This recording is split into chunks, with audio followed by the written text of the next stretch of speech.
চন্দ্রগ্রহণের প্রকারভেদ।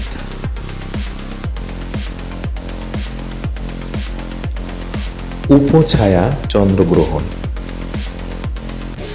একটি পেনাম্বর চন্দ্রগ্রহণ ঘটে যখন চাঁদের অংশ বা সমস্ত অংশ পৃথিবীর পেনাম্বরতে চলে যায়।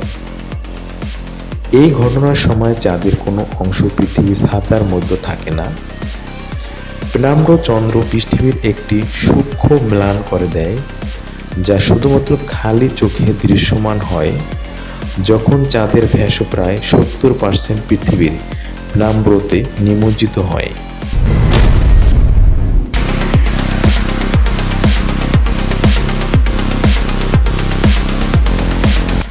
আংশিক চন্দ্রগ্রহণ যখন চাঁদ পৃথিবীর ছাতার মধ্যে আংশিকভাবে প্রবেশ করে তখন এটি একটি আংশিক চন্দ্রগ্রহণ নামে পরিচিত।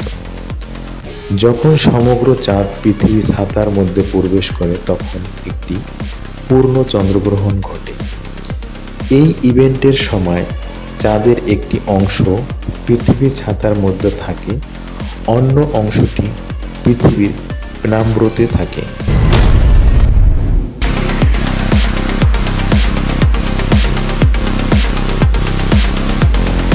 সম্পূর্ণ চন্দ্রগ্রহণ যদি চাঁদ সম্পূর্ণরূপে পৃথিবীর ছাতার মধ্যে চলে যায় তাহলে সম্পূর্ণ চন্দ্রগ্রহণ ঘটে।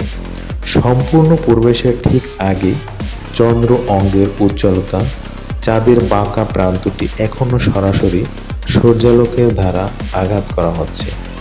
এর ফলে চাঁদের বাকি অংশ তুলনামূলকভাবে ম্লান দেখাবে।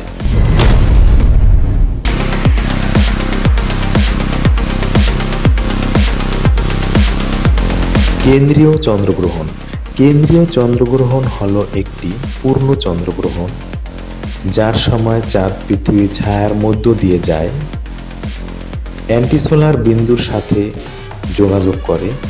এই ধরনের চন্দ্রগ্রহণ তুলনামূলকভাবে বিরল। চন্দ্রগ্রহণের সময় পৃথিবী থেকে চাঁদের আপেক্ষিক দূরত্ব গ্রহণের সময়কালকে প্রভাবিত করতে পারে।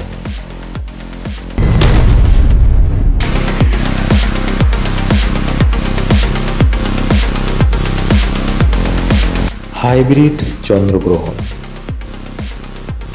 একটি সেলেনিয়ন বা সেলেনহেলিয়ন, যাকে একটি অনুভূমিক গ্রহণও বলা হয়, যেখানে এবং কখনো সূর্য একটি গ্রহণকৃত চাঁদ একই সময় দেখা যায়। ঘটনাটি শুধুমাত্র সূর্যাস্তের ঠিক আগে বা সূর্যোদয়ের ঠিক পরে লক্ষ্য করা যায়, যখন উভয় দেহই আকাশের প্রায় বিপরীত বিন্দুতে বিপরীত দিগন্তের ঠিক উপরে প্রদর্শিত হবে।